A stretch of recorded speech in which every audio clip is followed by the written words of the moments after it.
May I have your attention? Please welcome back TechCrunch Managing Editor, Matt Burns.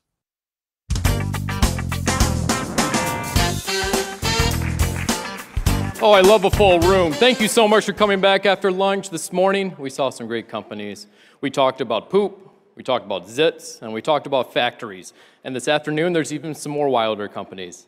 And then tomorrow, you have to come back tomorrow for the finals. You've already seen the company, but the format changes tomorrow. Tomorrow, the company's pitched to a new group of judges, some of the best investors in the entire world. And they have 6 minutes to pitch, but they're going to take questions for 10 minutes from these judges. And that's important. We're going to dive deeper into the company's profile and business model tomorrow. But first, we have to get through this section. So I'm going to bring out the judges, and we're going to get started right away. We're not going to wait anymore. So judges, come on out. Give them a round of applause. I'm going to read some bios.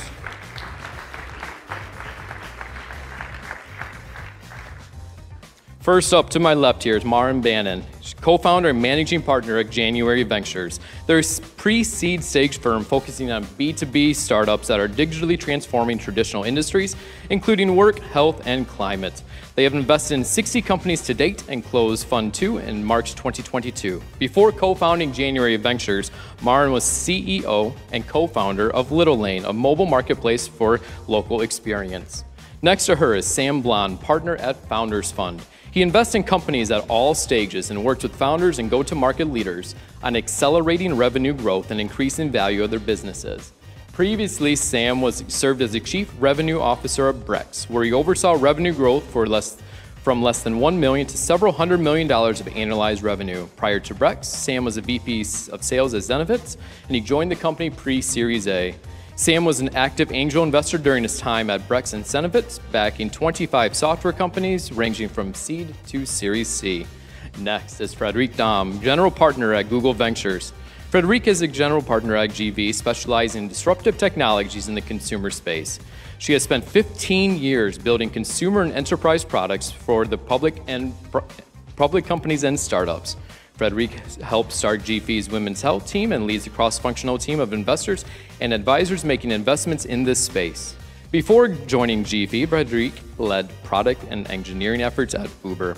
Earlier, Frederique pioneered social at Yahoo, building online communities and adding user-generated content to the company's search and marketplace products. Next is Danielle Lay, partner at NEA. Danielle is a partner at NEA, investing in consumer, social, and e-commerce infrastructure companies. She's an investor in and/or board member of Fizz, Patreon, Goody, Pear Eyewear, Block, and among others. Prior to NEA, Danielle was an investment banker at Goldman Sachs, and also Danielle's bio is the only one I didn't have to cross off any lines. It was a great link, so thank you very much.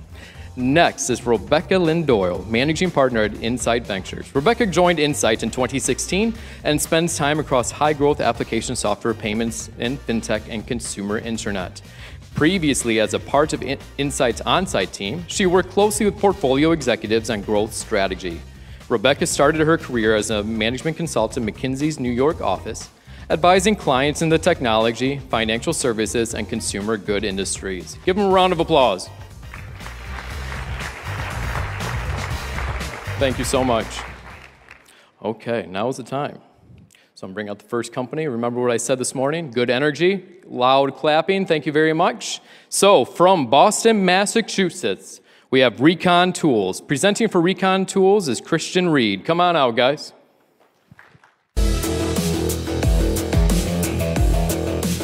Christian Reed from Recon Tools here to talk about the future of construction. The future of construction is not old tape measures, boring hammers, it's digital. Digital tape measures, digital measuring devices, digital everything connected together, no more errors, all money, baby.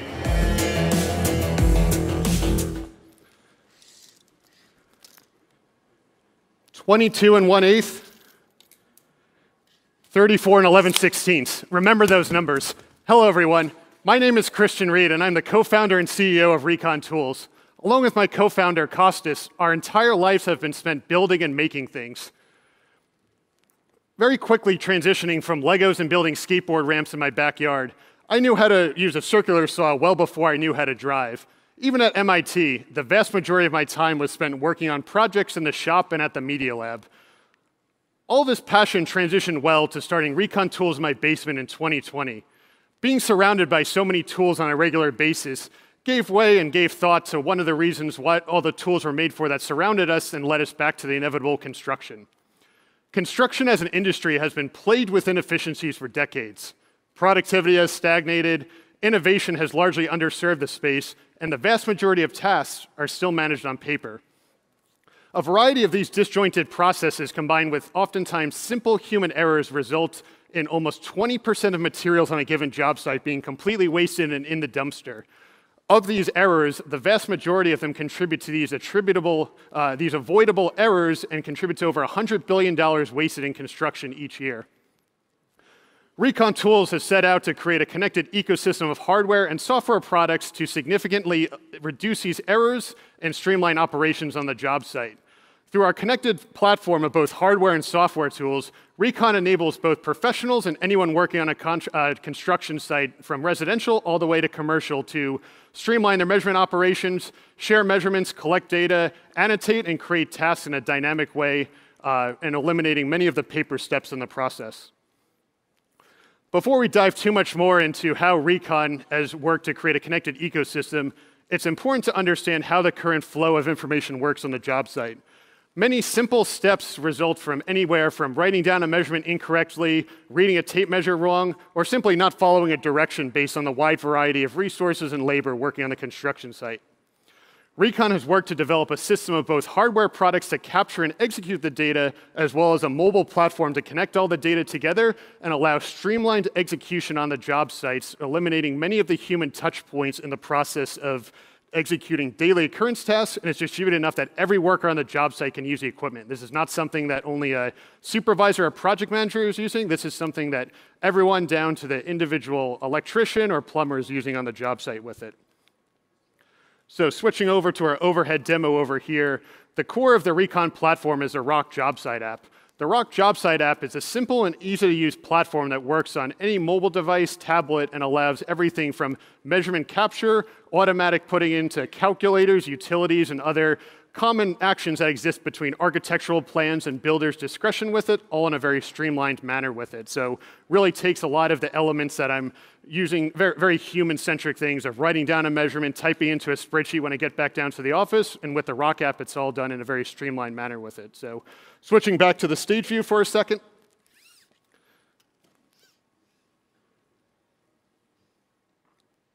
So the T1 Tomahawk, as everyone has probably seen before and used a tape measure on the job site, the T1 Tomahawk really represents the core of our hardware ecosystem and allows measurements to be captured on a large backlit display on here. So repeating the measurements that I bombarded everyone with at the beginning of the presentation here, capturing a measurement is as simple as clicking the button on the screen, going down here, recording the second measurement. And now, not only do I have the measurements here on a side-mounted e-paper display, so I have this on my hip, I have a full log of my measurements on here. If we switch back over to the screen over here with it, you can see my previous two measurements of 20 and 15/16 and 34 and 1/8 were automatically sent over there to it. So it really streamlines the process and takes out what I would normally have to hang you off a ladder and write down measurements on my arm, go over there automatically with it. So really makes the process easy. And again, assuming, for instance, that this measurement of 20 and 15/16 has to be cut into a piece of material, I next transition over to our M1 caliper device. So the M1 caliper is an augmented tool that clamps onto existing saws that contractors already own, and very simple, just outputs the display and measurement on it. So it really streamlines the process and takes any guessing out of what measurement I'm interpreting with it. And finally, replacing a Sharpie or writing down a measurement, I can print out a QR code label, which has both information printed on the label for a worker, as well as a QR code which links to the specific location of the app for traceability purposes.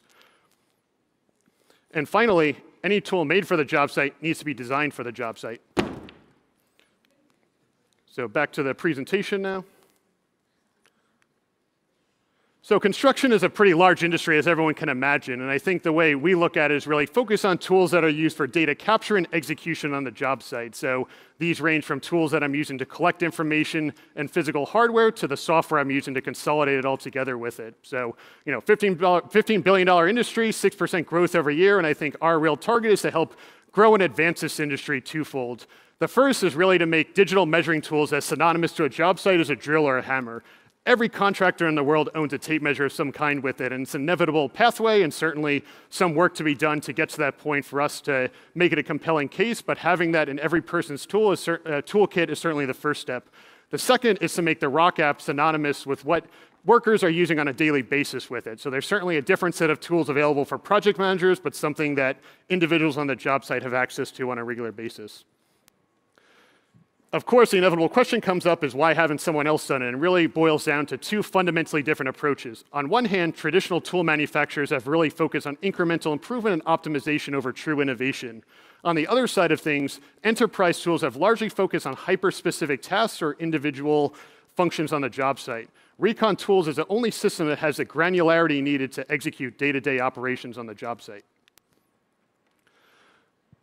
Whether or not you work in construction, everyone here has probably been involved in some kind of construction project, whether on your office or home improvement space on it. It's time we demand more from our contractors and stop expecting errors, cost overruns, and timeline delays as inevitable. With Recon Tools, you can measure once and cut once. Thank you. Thank you very much.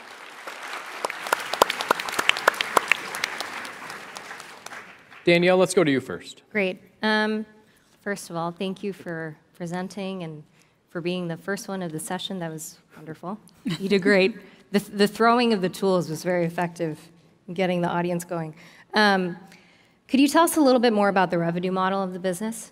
Yep, absolutely. So Recon Tools started as a crowdfunding product, so our revenue model, like our company, has evolved rapidly over time with it. So right now, to this day, we sell hardware products. Hardware products has gotten out there, and just recently, to coincide with TechCrunch Disrupt, we launched our mobile app with it. So for the time being, we sell hardware products, and the evolution of the mobile app initially is to give out for free, get people on it, learn what features are valuable, and then in the background discussion, which was somewhat parallelized with how we were working on our hardware products, our partnerships, that there's a lot of ability ranging from I'm a fastener company, and now I have a utility that workers, rather than go to Home Depot and look at the chart that's covered in dust, Sharpie marker on it of what fastener do I need, I can input the measurements there, ranging from very simple, just here's what fastener to buy, to direct integrations with the manufacturer. So of course, that's like anything, a longer process with it, but both from stores to manufacturer side of things, there's a lot of benefits of having a central app that everyone is using to collect data in a very elemental way. Like everyone uses a tape measure and doing right now a bunch of,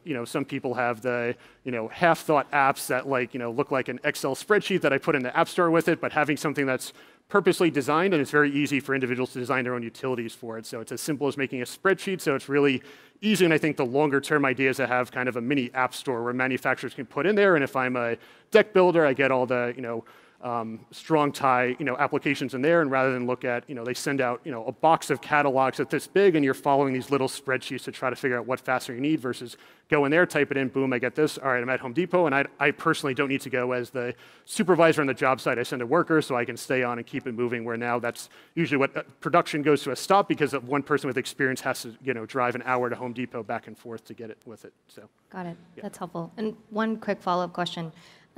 So is the expectation to sell at the company and project level, or is the expectation that a worker themselves is going to go and say, I want this tool for myself?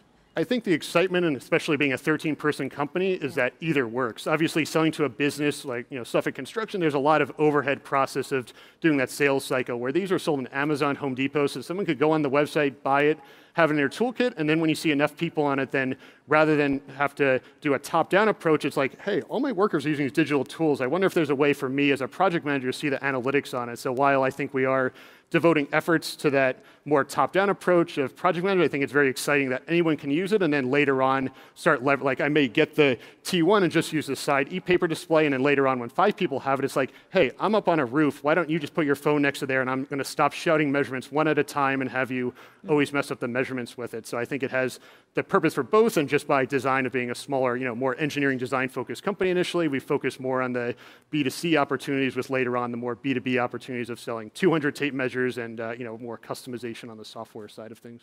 Got it. We'll go to Maren, then Frederic. Great job on the pitch. Loved Thank you. hearing about the business. My question is, I was wondering if you could share some of the highlights of your traction so far. Yeah, absolutely. So we have more than 65,000 tools in the field right now with it. So these are tools being used every day with it, and I think the most remarkable thing to us is really You have the first part of the generation who grew up using TikTok, cell phones, so it's not a big sell to have a digital tool. That makes sense. I think really what's remarkable for us is seeing the contractor who's been using tools for 25, 30 years, eyes light up when we show the digital tape measure, and I think a lot of people assume that just showing the measurement digitally is what gets the excitement, but the excitement is, hey, you go up on a ladder sometimes, right? And every person universally, whether I'm on a multi-billion-dollar project or a home improvement project, shouts measurements down to someone else with it. So it's like, click, click, click. My eyes are closed. I'm taking all these measurements, and they're automatically in real time being shared with any mobile device I have with it. And that's when the eyes really light up. And then, you get past the educational piece, and that's when I think the inspiration kicks into it. So I think that's the less quantifiable piece of it, but really the excitement of that. We're taking a very stubborn demographic of people and just like industry as general and, slowly easing into the trend. Whenever VR and AR becomes something, obviously it's a much different platform, but not on day one. We're saying wear VR goggles, like, whoa, hold on a second. I'm using, the hammer my grandfather gave. And, it's not an exaggeration, right? This is what construction is today with it. So I think that's the most exciting part of the traction, but we have 60,000 tools in the field. We have 25,000 pre-orders for the T1 with it. So I think it's all very future focused, and the app I think is going to provide an even more way of not having to invest initially in a hardware product, of just get on it, use it to organize my measurements, and then, hey, it'd be great instead of having to manually type these in, I had something to automatic do it to help upsell the hardware with it. Frederic? Yeah, I have a quick question. So thank you so much. This is great to see it in the field itself and see some customer validation. My question is, how does it fit into a broader ecosystem of construction tools? Like, do you have any APIs? Do you have any use cases that make it that they can actually integrate all these measurements into a bigger project, so you can actually drive adoption both ways, both from the contractor side, but also from the platform side? 30 seconds. Absolutely, yeah. So APIs, I think, play a big part of the overall thing, just because we're not looking to replace, we're looking to augment software. So a lot of the bigger companies who are using Procore, Autodesk Construction Cloud with it, there are a lot of APIs for both pulling data from our app, importing CSVs, so that goes back and forth, and even our hardware products directly. Like just the simple act of, I have a bunch of issues that right now are written on the wall, I can use it to connect with our hardware products directly with it. So a lot of flexibility and openness from our end, knowing that it has to be part of it and it's not replacing with it, which is another barrier of entry in general with it. Right. Well, thank you very much. We'll leave it there. Give them a round of applause.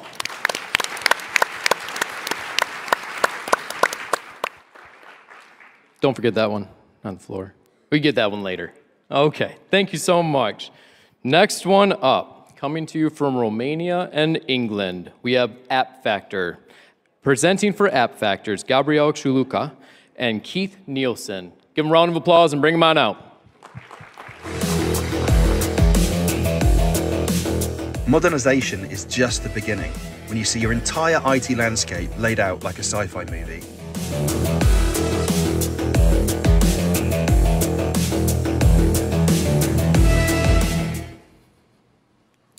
Today, the typical enterprise is wrestling with a multitude of applications in dire need of modernization.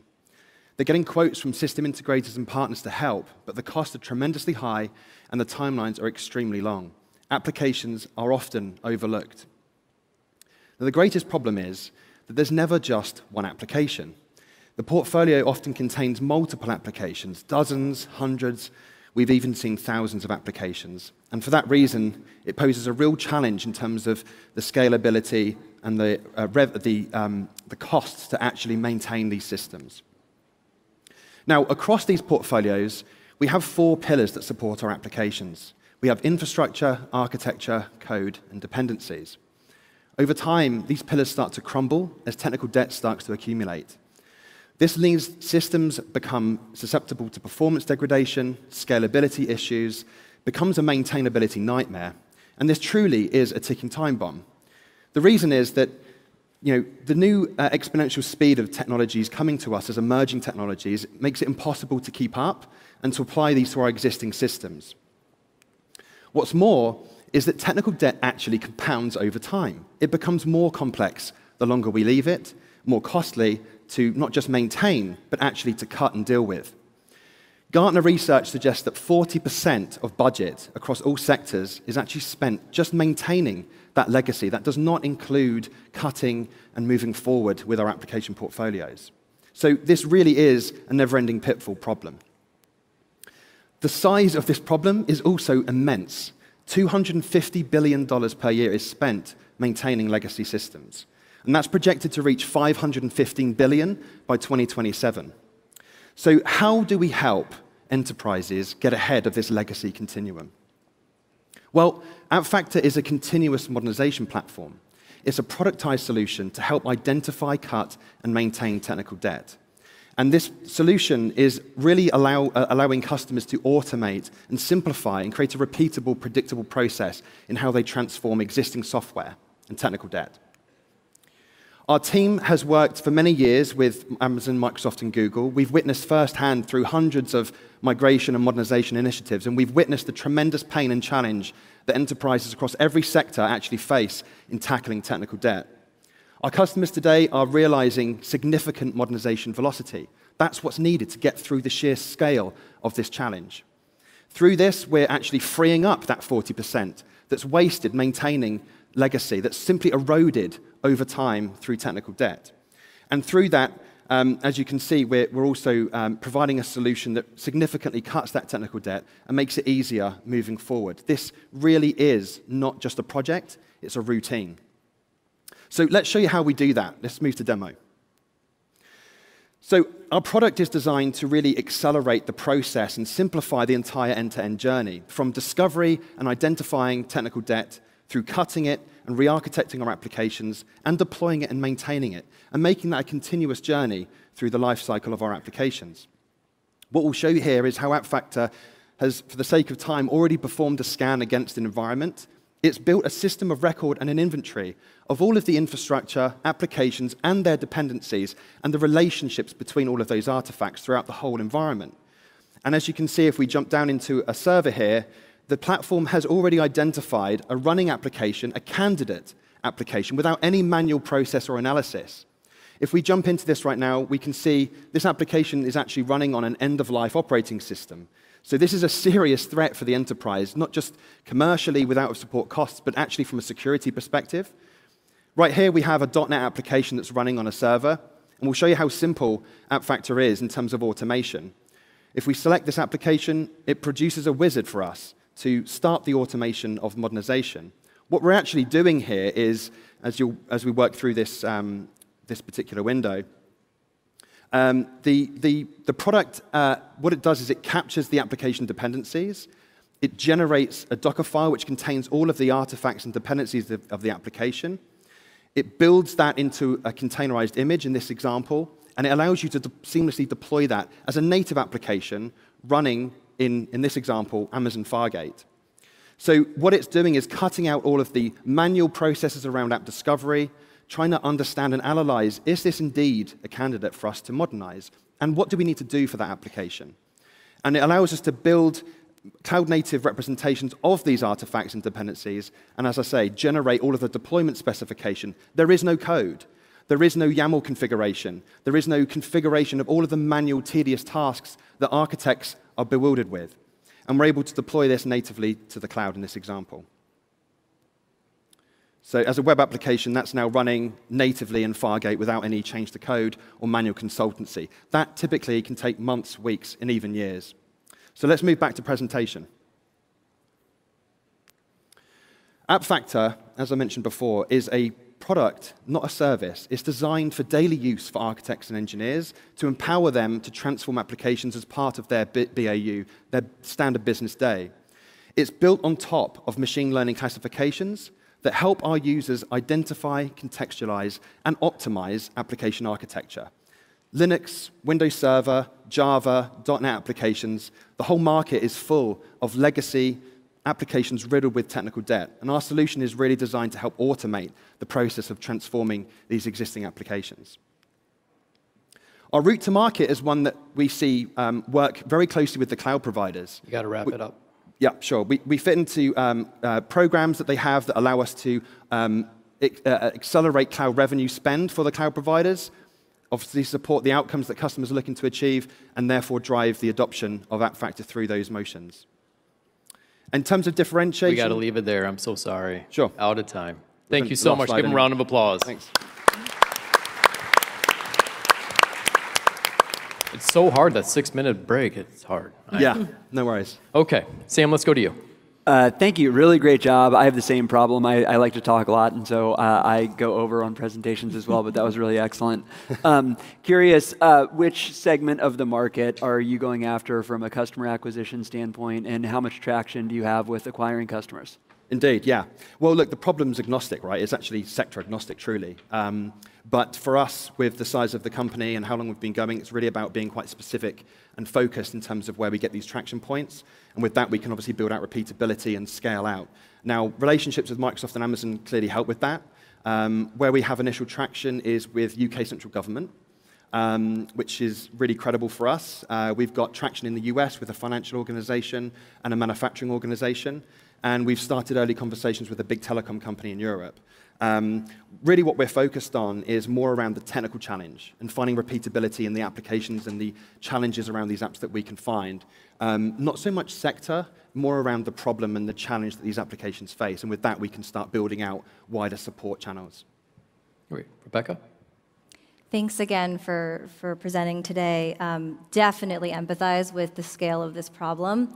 How do you think about the value prop as more upstream in the discovery and diagnostic of technical debt versus the actual resolution of technical debt? And where are customers today getting value? Indeed. I mean, look, this is the reason why we initially built out the discovery side, because one of the very first challenge that engineers and architects have is, what am I looking at, right? Like applications that could be quite old, there's no documentation. There's a challenge trying to unravel the sheer complexity of how an application evolves and changes over time. So discovery is incredibly enabling, but really the value and the opportunity for us with the system that we're building out and the capabilities of that is really making a difference to optimize the actual process, right? This is where the pain and the time is wasted, and there's complexity in that. And we believe that we can really accelerate the most challenging part of that through automation and machine learning classifications to really optimize that process for them. And with that, everyone wins. Great. Danielle? What are the parameters of the App Factor solution with respect to types of application? What types of application can you look at today and go through the entire end-to-end solution with? So it's x86 architecture. So it's Linux and Windows Server workloads. So it's incredibly broad. Right now, that's kind of where we've started off. So if you think of some runtimes that we support, .NET, Java, application servers like Tomcat and JBoss, that's fundamentally where we're starting out, because there's just a significant market for that and a huge challenge. And these are supported frameworks that are provided by Amazon, Microsoft, and Google, and this is what we typically see in the market. So that's kind of where we're starting. All right. I would love to learn more about your backgrounds and what drew you to this problem. Sure, yeah, great question. I'll take that initially, and then Gabby, you can go. So, we've been in this space for a long time. We've worked with a number of different areas of tech. Fundamentally, we had an experience as a team before where we really drove a successful go-to-market to an exit to Amazon in this market. And that paved the way for understanding gaps. We've worked with the go-to-market teams at Amazon and Microsoft for the last 7 years. So we have a great feel in terms of what the challenges they face as organizations and their customers and the partners. And so the whole solution has fundamentally been built on that knowledge. And that's where our passion lies. So I don't know if you want to quickly cover. Yep. So basically, the engineering team has spent the last 5 years doing only discovery, focusing only on optimizing discovery for a different product. But now we build discovery in a different way, total different way, because we identify issues with the first approach. So we could start with something that could do discovery in matters of seconds instead of minutes like before. The entire team, like I said, we worked together for 5 years only in this space, but with some of the guys I already worked for more than 10 years doing, in general, backend development and architecture. Rick, do you want the last one? Yes, a quick question on the customer feedback. So you have a great user base already of people who are using the product. Is there any area where you want to double down on, and some areas where you're like, doesn't make sense? And how will your product evolve over time? Yeah, indeed. I think that's a really good question. For us, there's 3 modules of the product. Discovery and assess, modernize as a re-architecting capability, and then deploy and maintain.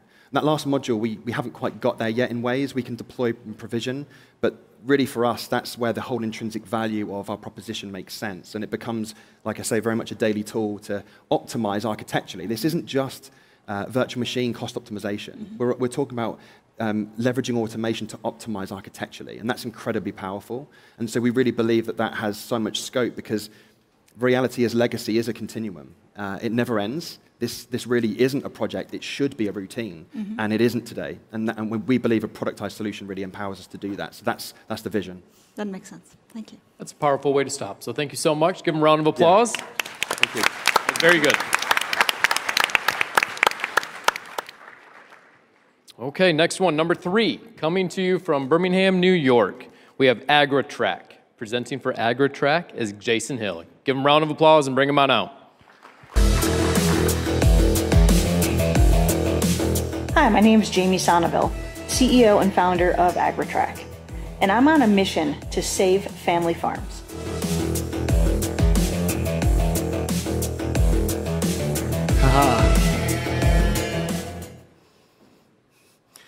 Well, you might have noticed that wasn't my voice. We made some last-minute changes here. So what I brought you in instead was a picture of me as a little kid. So this is me. I was raised in Southern California, but I've sold all around the world because my entire career has been in sales at every level. And about 5 years ago, I was asked to lead another ag tech SaaS company to market. And getting into agriculture really helped me understand all the nuances and uniqueness and challenges that farms face. So about 1.5 years ago, I actually met Jamie Sonneville, our founder and CEO. And this is Jamie in her family's apple orchard. She is a 5th-generation apple grower. She's a Cornell grad, and she has a career in IT. So last spring, she contacted me and told me that she had built software for farms, and she asked me to help her take it to market. So this is AgriTrack, and it was built from the inside out, meaning that it was built by a grower for growers, by a farmer for farmers, and that makes it one of a kind.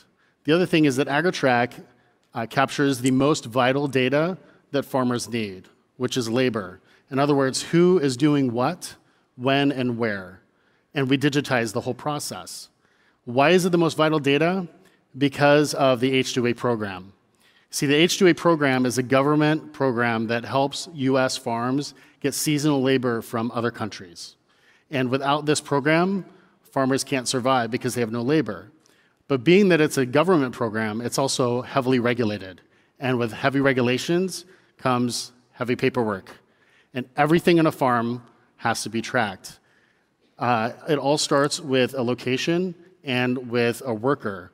Everything from production to labor itself to spray records, it all comes down to a person and a place. And farmers do this not just to better understand their farms, but to be compliant with labor laws. But the problem is 84% of farms today are still tracking everything with pen and paper. They haven't digitized yet. And that's a completely impractical way of doing it, obviously. And it's really difficult to stay compliant when you're recording everything with pen and paper. In fact, the Department of Labor says that 70% of their audits result in some type of violation within the agricultural sector, which is a big problem. So AgriTrack helps solve this problem by digitizing the whole process. So farms can utilize AgriTrack to have confidence in the data that they're collecting, knowing that it's accurate, and that if the Department of Labor comes knocking, they feel okay. So AgriTrack accomplishes this in 3 different apps. One is a dashboard app, which is a high-level view of the farm in real time for farmers and managers. It has a lot of analytics and reporting, but I won't bore you with a lot of that. The second one is a tablet app that's used in the field for data inputs that feed directly into the dashboard.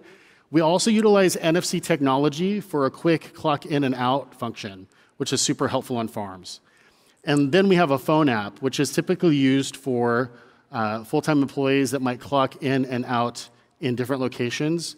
And we also geotag those locations, which is super helpful and unique to AgriTrack. So let's just show you real quickly how this works. We're going to go to the first demo, or demo 1. Sam's going to go ahead and clock in using the phone app. And then while she's doing that, we're going to go back to the dashboard demo. And in just a second, we're going to go ahead and see her time card pop right into the dashboard in a few seconds here. There it is. And when she clicks on it, we're going to be able to see that Sam is working at the Moscone West and that she is demo driving and presenting. And then she can scroll down and we can see that geotag right here in downtown San Francisco. So if we go back to that main page of the dashboard, it just shows you colorful examples of the different data points that are super important for farmers to see and to have at their fingertips so that they can make decisions based on data that's informing them. We do have those reports and a lot of analytics. The one I want to point to is the labor audit report.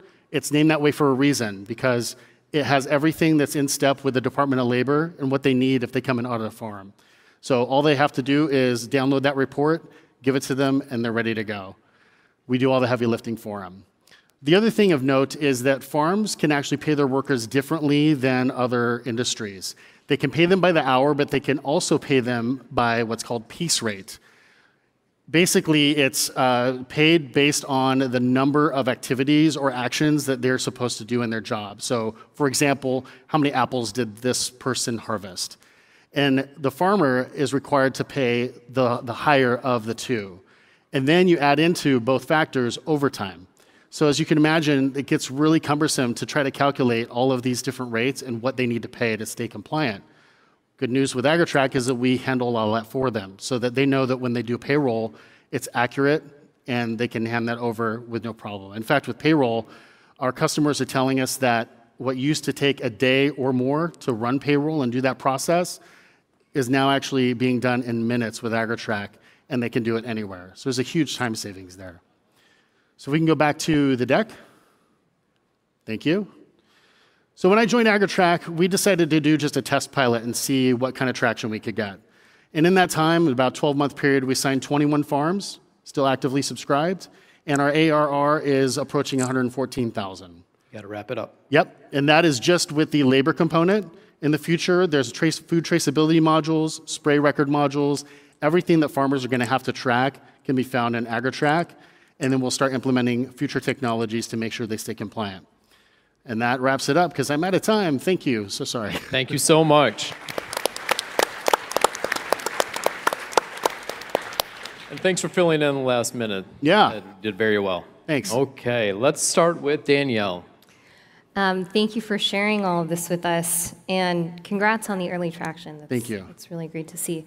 So I noticed you guys are focused today mostly on workforce management, whereas many other agriculture or ag tech software providers are more focused on the yield management side or the crop data side. And then the other observation I would make is that farms are very low margin, very seasoned, sensitive businesses. So I guess two questions bundled together. One, what has been the response on willingness to pay, and what has that go-to-market been like? And the second is, would you move towards a more revenue-driving problem versus more of a time-saving problem? So the first question is around the willingness to pay due to seasonality. Willingness to pay, given that this is a time-saving problem that you're solving, given around the paperwork and et cetera, as opposed to a revenue-driving problem. And then second is, I guess, a bit more about the roadmap. Yeah, okay. So the willingness to pay for AgriTrack has been actually overwhelming, partially because our strategy is to make it affordable for small family farms. A lot of the solutions that are out there just simply aren't attainable for them. And we build in ARR strategy for a reason, and we actually base it on their peak numbers during harvest, knowing that that's what we're going to have to support at that time. But we also factor in that depending on the industry, they can only be using it during those peak months at those times the most. So we price it according to drawing it out through the year, if that makes sense. And then on the future roadmap, there is definitely some cost savings. For example, just in the payroll piece, we're finding a lot of farms had what we call payroll leakage. So even though they're saving time in payroll, they're also capturing the workers by the minute instead of just whenever they can, right? And then there are also some solutions out there that are to the quarter hour. And so there's a lot of payroll leakage in between those two approaches. So, yeah. So I'm sure other things will follow in the revenue side. Great, thank you. We'll go to Rebecca and then Sam. Taking into account that willingness to pay question that Danielle just asked and how you're pricing today, as well as the level of complexity and size of a farm that would require a full-blown platform to track these sorts of things, how do you think about the total addressable market? Yeah, so the market is food, and we all need it, so that's awesome. And so the total addressable market is quite sizable. There's about 600 million farms worldwide. And just about all of them need to digitize. As I mentioned earlier, 84% in US alone just still using pen and paper. It's a problem. Great presentation. Thank you. Congratulations on the 100K ARR milestone. Yes. To that end, you're going after small family farms. I suspect that much of their time is sort of spent offline, and then also the amount of revenue that you can generate from sort of like a smaller business that would be a small family farm. How do you think about distribution and customer acquisition strategy given those dynamics? Yeah, so what's really cool is that we started with what we know, the low-hanging fruit, so to speak, which is apple growers, because that's where Jamie's world is. But what's really cool is we've signed vegetable growers and onion growers and things as well that have seen the direct correlation with what we have and what they need. So from a scaling position, it's more a matter of starting where we are, and then as we implement more and more modules that apply to larger farms, obviously the ACV is going to represent that as well. So we can go across different industries. Frederic? So thank you so much for the presentation. Looks like you have a very good understanding of the market.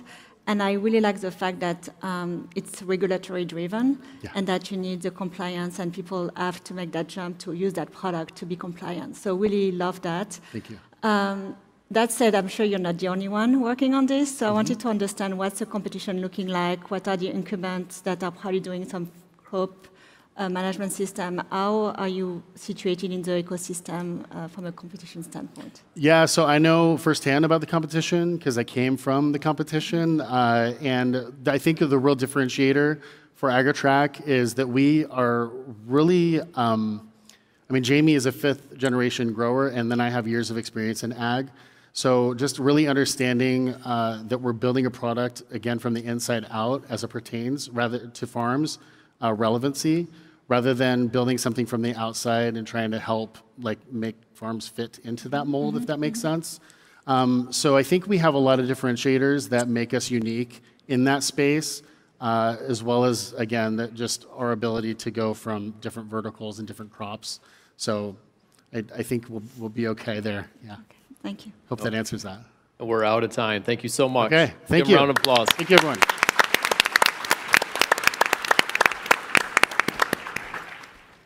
Okay, from Park City, Utah and Austin, Texas, we have Makers Hub.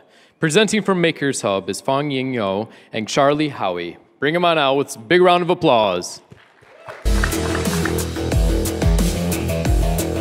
I am Charlie Howe, co-founder and president of Makers Hub.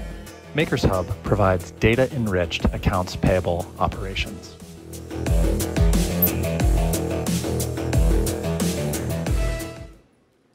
Good afternoon. I'm Charlie Howe. This is my partner, Fong No, and we're excited to introduce you to Makers Hub.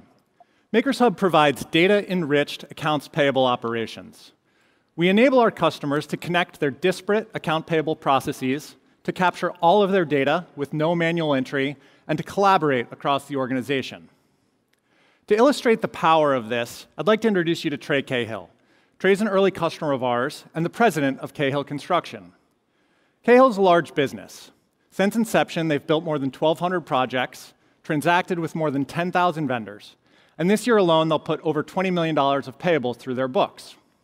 In partnering with Makers Hub, Trey has saved 70 hours a month on AP tasks, representing a 90% savings. We've enabled real-time job costing for their project managers and enhanced the collaboration across his organization. If you're a business like Trey, operating in the physical world, bills and receipts are the source of truth for your costs. Every time the business gets a bill, a series of jobs need to be performed. First, The right person or group of people needs to validate that the bill is valid. Is this what we ordered? Did we receive it in full? Are there any payment terms to consider? Is the pricing correct? Next, every line item on the bill needs to be coded to the appropriate customer, job, and accounting code. And lastly, all of that data needs to be entered into the accounting system. This protects against fraud and invalid payments. It allows a business to track its costs and to bid for future work precisely and understand its core drivers. Yet, the vast majority of businesses cannot execute these fundamental steps. Why is that? First, bills are hard. Some are very long, others are structurally complex, and some are just a total kitchen sink. Second, in a hygienic AP process, multiple functions in an organization need to participate, but they're all disconnected.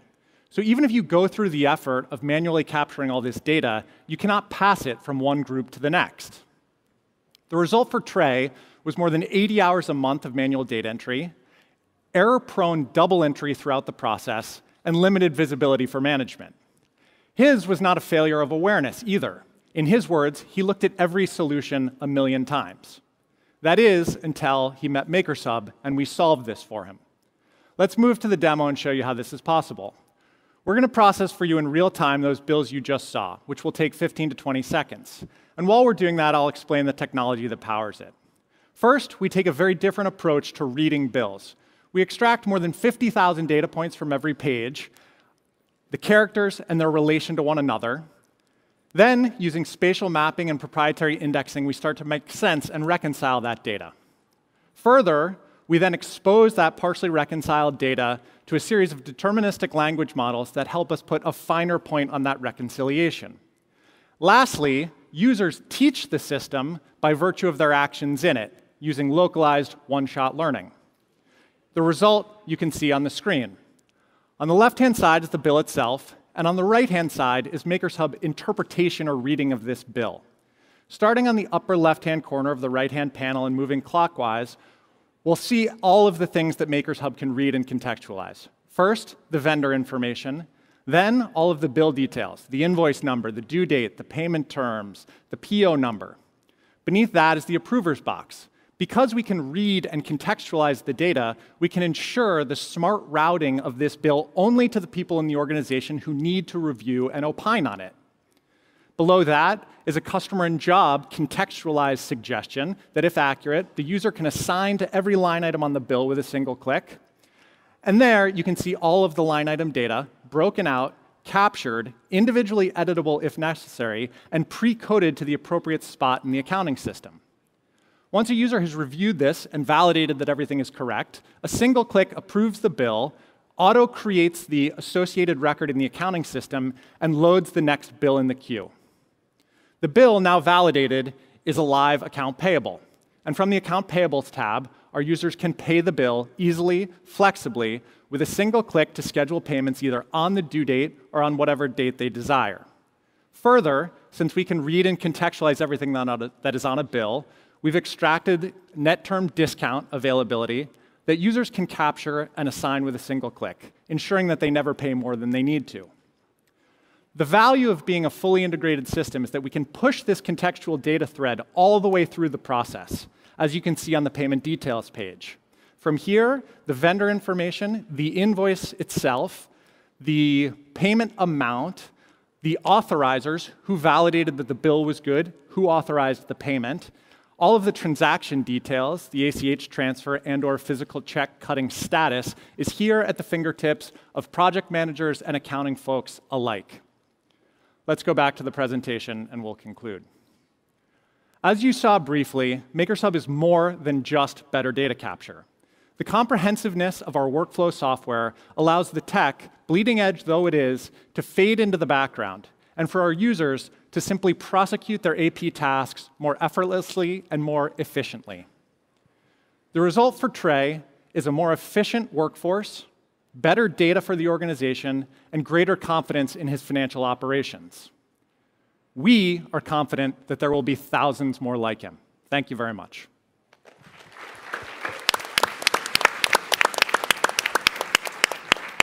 And an extra clap for me for ending on time. Thank you. Okay. Rebecca, do you want to start with you? Sure. So this is a really exciting category with lots of companies attacking it because it's a big problem. But how do you think about differentiation and the competitive landscape? Who do you anticipate yourself running into, and how are you going to cut through the noise? Sure. The way that we think of that is that though there are many people participating in this space, according to our users, there are not many people who are successfully offering what we offer at the level of granularity, detail, and complexity that we are. I think what our users would say is that there's not a saturation of solutions in the category. There's a saturation of promises that have fallen short of what our user base needs. And that's not necessarily for every business. We believe the market is sufficiently gigantic to build a huge company, but there are many companies who just want to get the bill paid, dump it all into an expense account, and that's completely fine. For our users, where there's mission criticality to capturing this information, coding it appropriately so they can leverage it for business purposes, there are not a wealth of options for them today. Great, we'll go to Mara and then Sam. I loved how you started with the customer and talked about how you're solving the needs of this one particular customer. It really brought it to life for me. I'd love to hear what the kind of big vision, if everything goes right, what does it look like in 10 years? Sure. I mean, we think that there's millions of businesses that look like Trey. There's, a huge host of industry types that this is very relevant for. Construction, trade services, wholesale services, manufacturing, really any industrial style business that cares about line item attribution and needs to do that for the proper functioning of their business needs this solution, wants this solution. They throw manual resources at it today, or they concede to not being able to throw manual resources at it today and flying blind.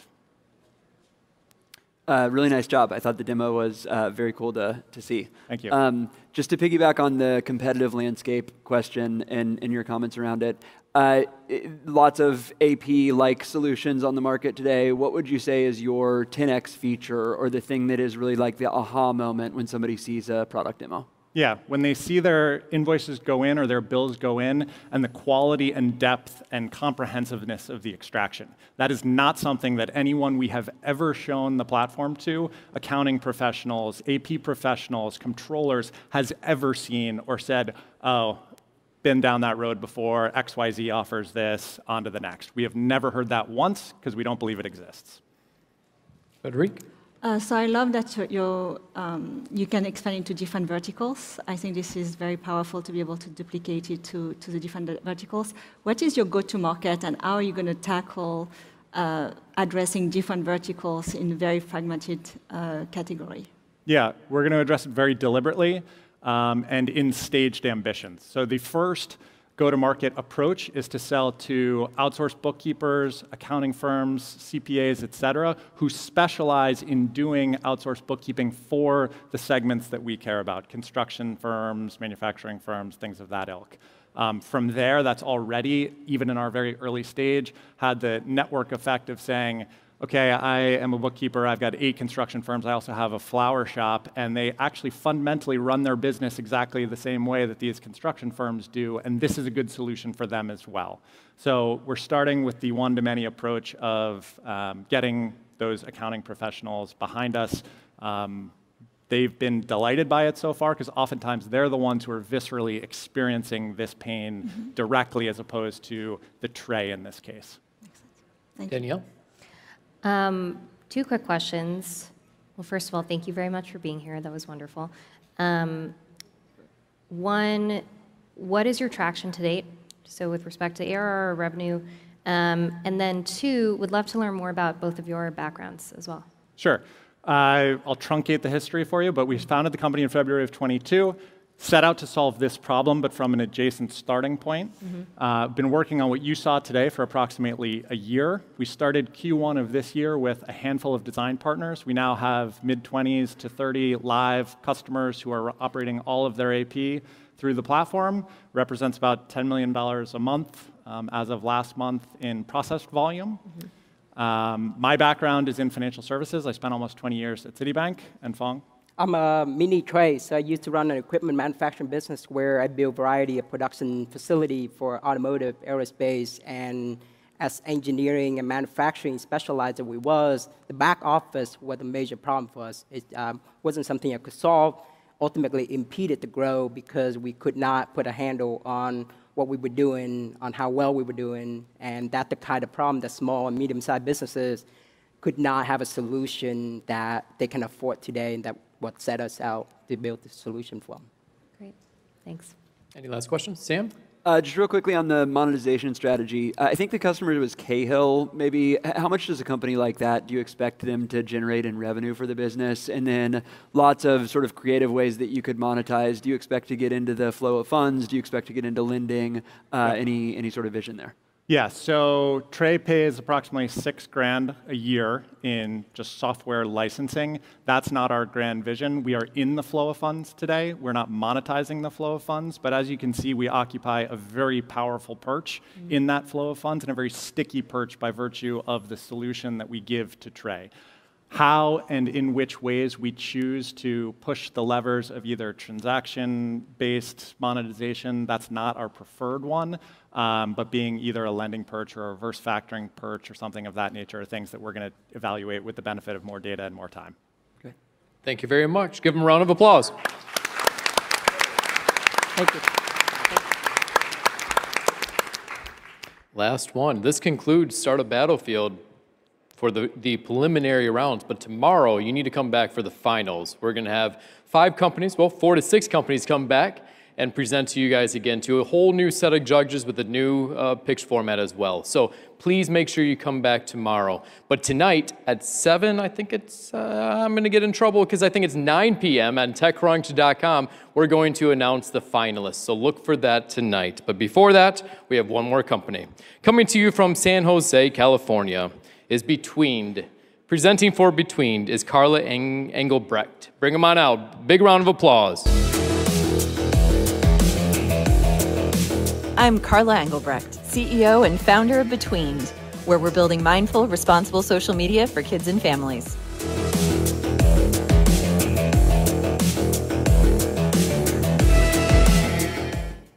When someone turns 16, you don't just hand them the keys to the car and expect that they magically know how to drive. You have to teach them. Nor should we give kids social media just because the privacy laws say that they're now old enough to engage with it. Because social media has some challenges, like predatory algorithms, addictive behavioral loops that reinforce toxic mindsets, strangers and creepers, not the Minecraft kind, sliding into DMs, compromised personal data, and inappropriate videos and messaging. And naturally, kids are lying about their age to gain access to these platforms that are not made for them. Now, I know this is a mom of a 12-year-old who's sitting right here. Moms talk about showing our daughters what we can do. But what I've learned about this generation is that there's 35 million of them in the US alone, never mind globally, whose needs are not being met. They're exposed to inappropriate content, their messaging needs are not met. The incumbents have left a soft spot in the market for products for kids. And on top of that, these kids drive $1 trillion in purchasing in the US alone in direct and indirect decision making. And the brands that market to kids lack ways to engage with them, and the spaces for reaching parents is crowded and noisy. Now, I know this as a parent, but I also know this as a developer. So I work in children's media, and I do this for a very specific reason. When I was in college, I was a victim of gun violence. I was shot by somebody who was 17 years old, and it set me on a path of really thinking about how does somebody end up there. And one of the answers for me was really about media. And this put me on a path to understanding impact. Work with Highlights for Children, PBS Kids, Sesame Street. I have a doctorate in education. And from that, working on impact, that drove me to thinking about scale. And at Netflix, when we launched Bandersnatch, we launched globally day and date on 1,000 supported platforms in 32 languages. So I've spent 25 years understanding how to balance scale and impact in education and entertainment. And that's what leads me to the work I do today. Because today's kids don't remember a time where notifications weren't blooping and bleeping at us 24/7. They need to be taught how to engage and how to disengage with technology, just like we teach them to read, to add and subtract, to think critically, even how we teach them to drive. And that is why we're building Betweened. Social media doesn't have to be bad when it's leveraged as part of a balanced social media diet, or balanced media diet even. Betweened is a platform that will support kids' digital literacy while providing the entertainment and education, the interaction that they crave. Between features kid-friendly versions of the creator tools that we see on major platforms. And all those dance challenges, hamster videos, magic tricks that kids create and share, that taps into essential developmental pieces of navigating emotions and self-expression. And we really encourage creating together, because whether you're creating with friends, with siblings, with your parents, that creating together not only heightens the learning and the skills that are learned through that, but it also deepens emotional bonds. Now, we also allow kids to connect through their profiles. We guide them to have authentic profiles. And we guide them to be socially and emotionally appropriate in their communication. So the only trolls that exist here are ones that we intentionally introduce as part of our guided curriculum. Now, just as you wouldn't ask somebody to drive a U-Haul and parallel park it in Manhattan before they've learned to parallel park in a nice, quiet suburban side street, we provide parental tools that can be turned on and off, because kids shouldn't have access to all of the tools right off the bat. So in this way, parents can customize the platform for the age and stage of their child and for their personal preferences. And then we work with them through our guided curriculum to decide when is the right time to introduce new tools to these kids. Now, let's see some videos. Go to demo. We're so pleased to introduce and debut the beta of Between here today on the TechCrunch stage.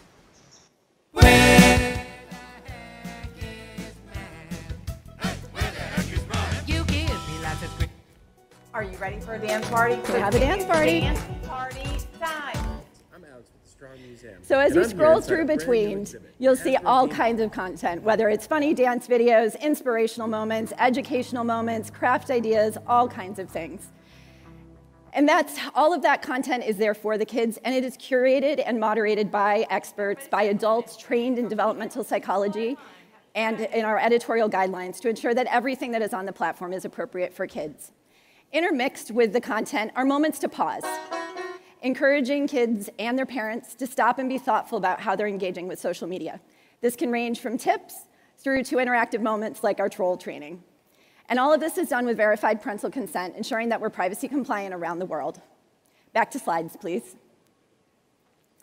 Now, we're intentionally starting with content for our beta because this addresses a major pain point for parents, age-appropriate content. But it also ensures that Between is engaging from the start, allowing us to jumpstart network effects and data required to build a social graph. As we launch our beta, we'll begin doing good old-fashioned networking with parents and leveraging brand partnerships so that we continue to grow Between. As our social features come online, we'll introduce an invitation system for kids to connect with their friends. We began bootstrapping Between 2.5 months ago, and since then, a truly stunning group of advisors have already rallied around us. Together, we represent a dedication to leveraging the best of big tech and marrying that with impact of driving global impact in education around the world. We are now fundraising to hire our initial team to launch the full-featured product and begin iterating our way to a global family-friendly network. Now, Between is how we course-correct social media for kids around the world, ensuring that the millions of kids, my daughter included, grow up thoughtful and practiced in all that they do. Statistically speaking, all of you have kids in your life in one way or another, so our beta is ready. Please spread the word and come play with us on Between. Thank you.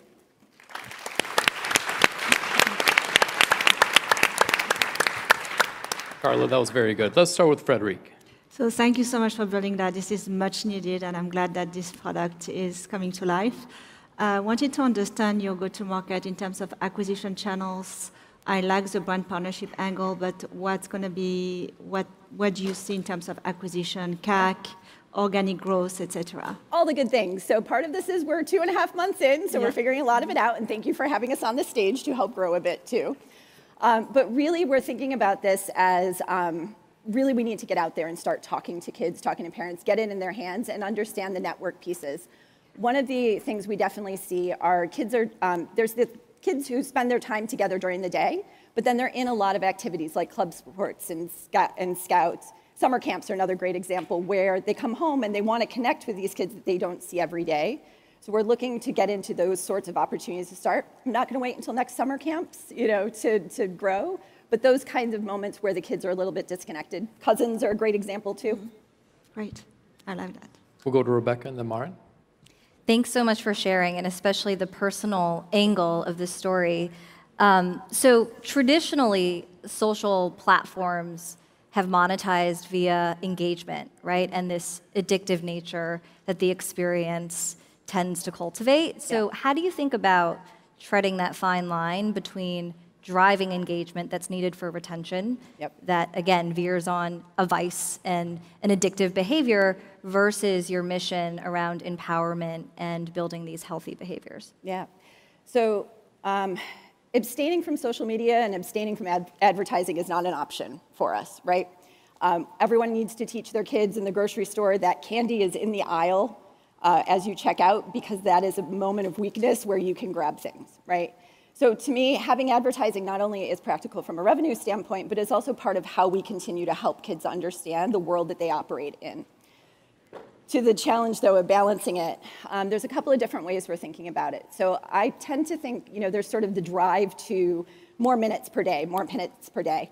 I anchor more toward visits per month, that if we're able to create an effective platform that is, an episode's worth of content a day. Kids spend 4 to 6 hours a day on media. If they're spending 20 to 30 minutes on between, but they're doing that repeatedly over multiple days, that not only gives us advertising opportunities, it gives us balance in how much they're engaging with media, and it also gives us the opportunity to continue to reach them from a revenue standpoint, but balance those two. Thanks. All right. Thank you so much for your presentation. I'm a mother of 3 daughters, and I'm terrified of social media. Right. So I think it really resonates with me. My question is, how do you moderate this platform? Yeah. Yes. So it's slightly terrifying. There's a lot, and at scale, suddenly there's a lot of content to moderate. So right now, it's entirely human, because we're learning, we're building the skills, but we are setting up to be able to collect the data so that we can leverage machine learning to do that initial pass, right? There's a lot that it can take out of the way. Then we can have humans, adults, come in to do that next pass. And then another piece that we're going to experiment with is actually leveraging older kids as moderators. So, again, like if my daughter were to see something, she's 12, and she's going to find a rogue F word, right, kind of thing, I'm okay with that. And that's also part of her participating, kind of like a junior Redditor, participating and thinking about, like, how do I contribute to this community and make it stronger? So we'll look at the ways to be able to scale it that way. Interesting. Sam? Thank you so much. 2 things that come to mind. Really cool that your daughter's in the audience. I'm sure she's super proud. Probably a little embarrassed, too. No, it's awesome. And then incredible progress in just 2.5 months, so congratulations. I'm not on Facebook or Instagram. I do have like a LinkedIn, but generally speaking, like not very active in social media. Can you tell us a little bit about the competitive landscape? Sure. There's obviously Facebook, Instagram, and some of those. And then what's to prevent one of the larger companies like Facebook, when this really starts taking off, just creating sort of like a kids edition with their distribution and brand? Yeah. So it's really clear that the big guys are not trusted. So even Facebook, Meta, whatever they were called at the time in 2021, attempted to do this with Instagram Kids, and it was a very public shutdown of that. They do not have the trust. You can see with TikTok getting banned in various places. There's a lot of commentary. They just do not have the trust. So there is an opportunity for smaller companies to come in who can build the trust. This is one of the things in my background of, like, I have that to be able to build that trust. The smaller companies that have tried in this space have failed to get scale and that escape velocity. So they've built lovely businesses of about 3 to 8 million monthly active users. I believe, in talking with those folks and kind of looking at it, that really that cold start growth problem is suffering. In my case, I'm really thinking about this as like, come for the tool of the content, stay for the network. Those other companies have really focused on the network, and they have not built the componentized aspect of things to really be able to engage with the parents and age up the experience over time. Any last questions? Thank you very much. Give her a round of applause.